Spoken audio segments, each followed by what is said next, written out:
Hey folks, it's been a week since I checked in or so. Just wanted to share a couple of things with you. We are in week 10. I appreciate all the effort that you all are putting in. I've been thoroughly impressed with the written assignments. I think that everybody's doing a great job with that. The um, reflections were quite good. I think everyone's kind of getting the point that what we're trying to do is notice change over time, and we're trying to go a little bit deeper into the sources. I think that the discussion forums are also going really well with that. This week, the written assignment is going to be a couple of choices. The first is a primary source analysis. So you're going to find a primary source, you're going to break it down for us. The other one is a little bit more tricky. So this is one about resisting enslavement. I just wanted to touch on it real quick. In this particular option, you're going to look at two different sources. You can pick two secondary, two primary, one of each. It doesn't matter. But what we're looking at is the ways that and the methods used by people that have been enslaved to resist their enslavement.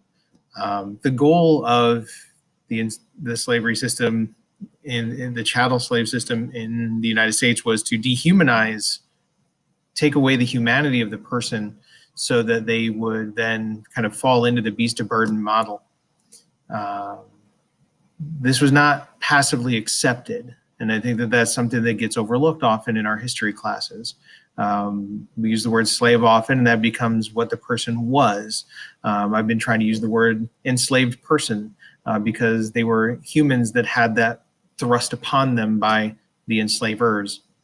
So you're going to read or listen to a couple of these sources, and I want you to reflect on the methods used by the enslavers to attempt to dehumanize those enslaved peoples, and then reflect on the ways in which the enslaved people resisted that effort.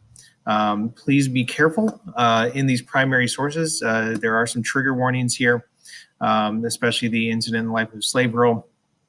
But they are fascinating stories that hopefully will give you a perspective that will help broaden your awareness of the slavery was more than just the enslaved people being treated like animals and being whipped. It was much more sinister than that. This week we also have a couple other things. We have our discussion forum, and we're going to start talking about reform. But we also have a map quiz. Remember, all the map quizzes are due at the end of the semester, so you can go ahead and do all of them now if you want. One thing that we're going to come up with in a couple of weeks here, I'm going to need to get your photo ID. So I'm going to post an assignment shortly that is going to ask you just to take a picture of yourself with your photo ID, and that will be your key to take the final exam. I need to somehow make it so that you can prove your identity. Normally we do that by taking a test in the testing center. I don't feel comfortable asking you all to go to the testing center during a pandemic. So I'm going to ask you to post a picture of yourself with your ID. I'll put it as an assignment so nobody else is going to see that.